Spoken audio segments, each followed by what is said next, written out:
O'zbekiston Respublikasi Prezidenti Shavkat Mirziyoyev bugun elektrotexnika sanoatini yanada rivojlantirish va eksport salohiyatini oshirish bo'yicha taqdimot bilan tanishdi.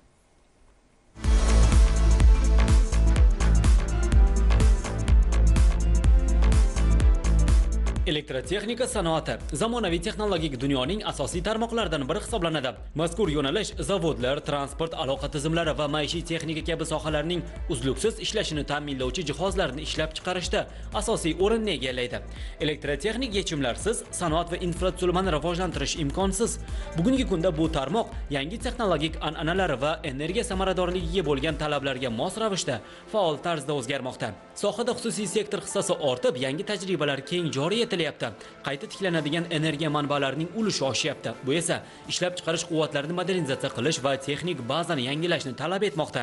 Elektrotexnika mahsulotlari transport va qurilish sohalaridagi innovatsiyalarning ajralmas qismiga aylanyapti. Elektromobillardan tortib shaharlarning avtomatlashtirilgan boshqaruv tizimlarigacha ushbu jihatlar yaqqol namoyon bo'lmoqda. Mazkur sohadagi barqaror rivojlanish jarayoni mamlakatning iqtisodiy barqarorligi va texnologik xavfsizligiga bevosita ta'sir ko'rsatadi. Bundan tashqari elektrotexnika raqamli iqtisodiyot uchun infratuzilmani shakllantiruvchi asosiy sohalardan biriga aylanib boryapti.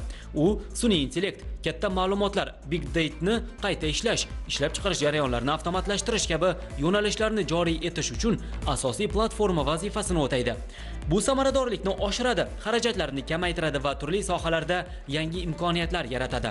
O'zbekistonda amalga oshirilayotgan chora-tadbirlar natijasida 2024-yilda 31 trillion so'mlik mahsulot ishlab chiqarildi. 1,3 milliard dollarlik eksport amalga oshirildi.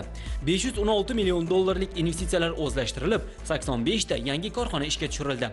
Mamlakatda mahalliylashtirish dasturlari samarali amalga oshirilib, tarmoqda yangi korxonalar qurish uchun qo'shimcha yer maydonlari ajratilyapti. Davlatimiz rahbari bir necha bor ta'kidlaganidek, elektrotexnika tarmog'i yashil iqtisodiyot va barqaror rivojlanish uchun alohida ahamiyatga ega.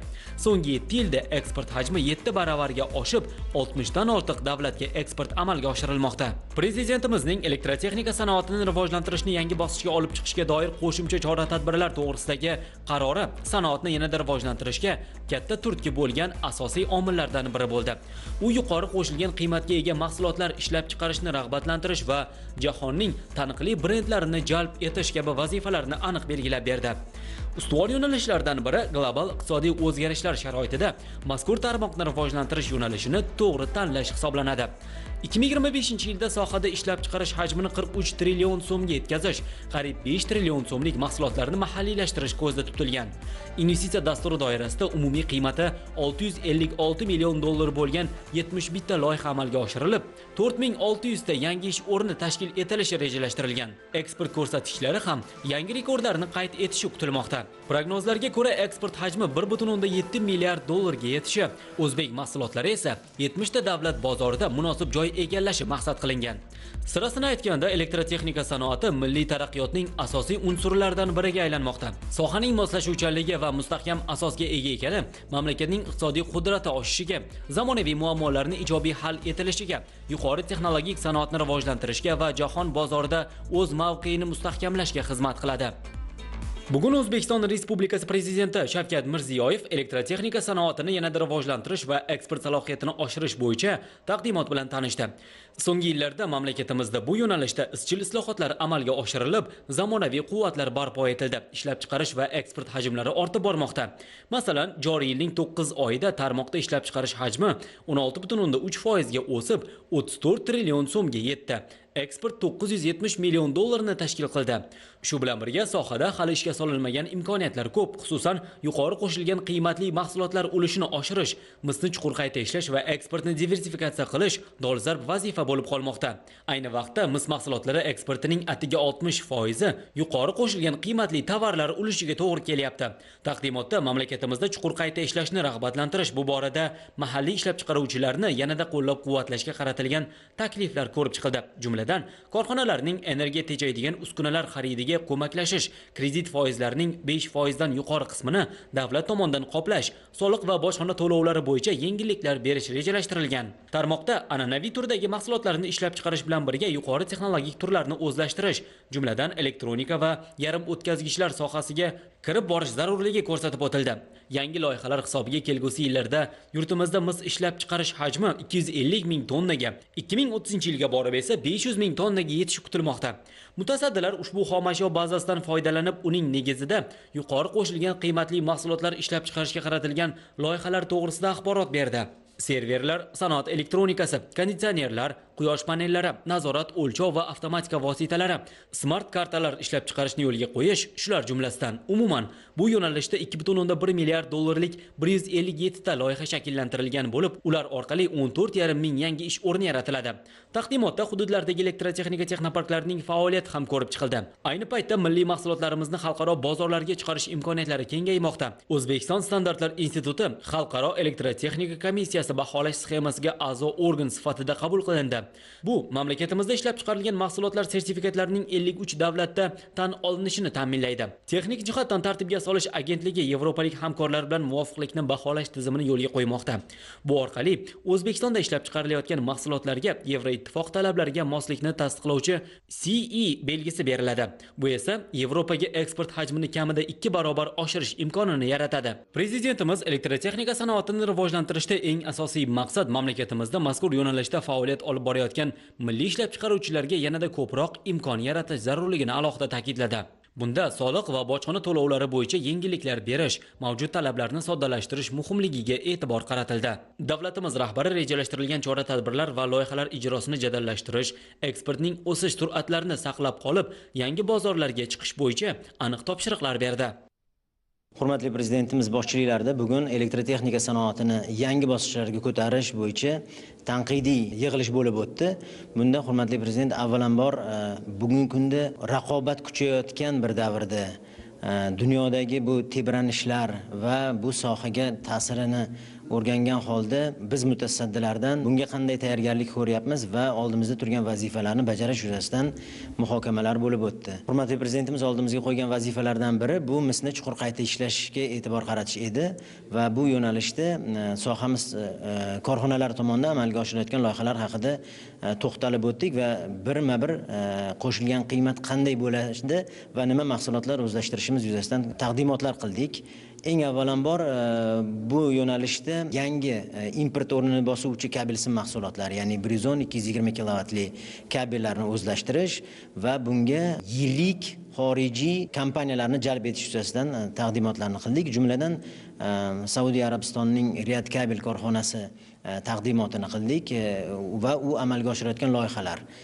Ikkinchisi Ohangaron LTH Industry mis qayta ishlash klasterimizda amalga oshirilayotgan loyihalar haqida to'xtalib o'tdik. Bu yerda umuman aytganda 400 million dollarlik loyihalar bo'yicha to'xtalib o'tdik va asosiysi hurmatli prezidentimiz bizga takliflarimizni eshitib ma'qullab berdilar. Bu birinchi navbatda yirik loyihalar doirasida mahalliy kontent ulushini oshirish. Juda yaxshi misol sifatida kabel mahsulotlarini kamida 70% mahalliy ishlab chiqaruvchilardan olish talabi belgilangan edi.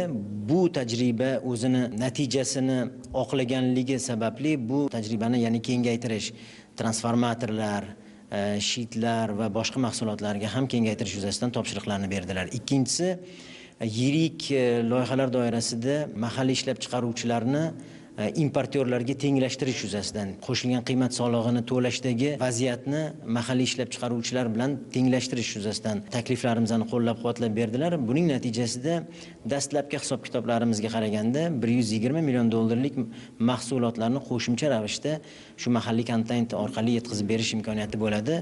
Umuman aytganda qo'yilgan vazifalarni bajarilishini qat'iy nazoratga olish yuzasidan barchamizga topshiriqlarni berdilar. Bu yig'ilishda elektrotexnika barcha zanjirlari bo'yicha qo'shilgan qiymat yaratish bo'yicha soha kesimida hisobotlar berildi. Avvalambor mana bugungi kunda O'zbekistonda misni chuqur qayta ishlash, misdan bo'lgan mahsulotlarni eksport qilish tadbirkorlarimizda bugun juda ko'p ishlab chiqarish quvvatlari oshyapti va bugun o'rtacha hisobda 200 ming tonna misni qayta ishlaydigan kichik, o'rta va yirik korxonalar paydo bo'ldi. Har bitta tadbirkorlik subyektlarida bugungi kunda olinayotgan misda hurmatli prezidentimiz tomonidan berilayotgan imtiyoz, ya'ni bu 4% imtiyoz o'sha sanoatga tadbirkor qilayotgan daromadini o'sha sanoatga investitsiya qilib va qo'shilgan qiymatini ko'tarib olishga sharoit yaratib berilyapti oxirgi 3 yil to'liqdan beri. O'rtacha hisobda agar oladigan bo'lsak, bugungi kunda missi 1 tonnasi Olmaliqda 9.000 dollar bo'ladigan bo'lsa, davlat tarafidan 4% imtiyoz berilyapti. Ya'ni bu 4% imtiyoz degani o'rta hisobda 360 dollar va o'rtacha 8.600-8.700 dollardan tadbirkorlar olib, yuqori qo'shilgan qiymat tadbirkorlar 11.000-12.000 dollargacha mahsulot eksport qilyapti. Lekin ba'zi tadbirkorlik subyektlarimiz bugungi kunda bu misni oddiy sim qilib eksport qilyapti. Bu albatta avvalambor bizning shu jahon bozoridagi mis ishlab chiqaruvchilarning imejiga bu o'ziga yarasha zarar keltiryapti. 50 million, 80 million dollar investitsiya qilgan tadbirkorlik subyektlari tarafidan bir yaxshi taklif ko'tarildiki, ya'ni bunday simlarga boj o'rnatish va bu boj o'rnatilgandan keyin albatta qolgan tadbirkorlik subyektlari ham qo'shilgan qiymat yaratadigan mahsulotlarni ishlab chiqarish yo'liga qo'yishni ko'taradi. O'rtacha hisobda 8 oyda 71.000 tonna mis sotib olingan bo'lsa, o'sha chegirma bilan 36.000-37.000 tonnasi oddiy sim qilib eksport qilingan va u yerdagi sim qilib eksport qilayotgan korxonalarni tadbirkorlarda 300.000 dollardan 500.000 dollargacha pech qo'yib, uni eritib shu mis holatiga ketyapti. Lekin qolgan 40-30 million dollar investitsiya qilgan korxonalar esa 100% to'liq quvvatda ishlay olmayapti. Shu sababdan aynan shu tadbirkorlar tarafidan bunday simlarga qo'shimcha boj joriy etilishi va qo'shilgan qiymat yuqori bo'lgan, ya'ni o'rtacha hisobda shu 9.000 dollar bo'ladigan bo'lsa, 11.000-11.500 dollardan tayyor mahsulot eksport qilish va Yevropa, AQSh davlatiga eksport qilishga katta imkoniyat yaratiladi. Hurmatli prezidentimiz tomonidan qo'llab-quvvatlandi. Ya'ni bu o'sha 3 yilga yana cho'zish 4% imtiyozni 100% to'lov bilan Olmaliq qon metallurgiyada mahsulot sotib olinishi va 7408 koddan tovarlarga boj joriy etilishi. Natijada Olmaliq qon metallurgiyada birja savdolarida shaffof tizim yo'lga qo'yiladi. Ya'ni shaffof deyilganda, ya'ni oddiy simchi bilan yuqori qo'shilgan qiymatli mahsulot ishlab chiqaruvchi bilan raqobati teng bo'lishi, birjada qatnash anchaga kamayadi. Va undan tashqari hurmatli prezidentimiz tomonidan 100 million dollar mablag' ajratildi aynan mis sotuvchilarga va bu ajratilgan mablag' faqat aynan birjada mis sotuvchilarga. Undan tashqari sohani boshqa yo'nalishlari bo'yicha investitsiya qanday yo'lga qo'yilishi, eksporti, yangi eksport geografiyasini qanaqa qilib chiqarilishi bo'yicha aniq hisobotlar berildi va bugungi berilgan topshiriqlar so'zsiz bajarilib, tadbirkorlar bilan birgalikda qo'shilgan qiymat, eksport va investitsiya loyihalarini jadal ravishda rivojlantiramiz.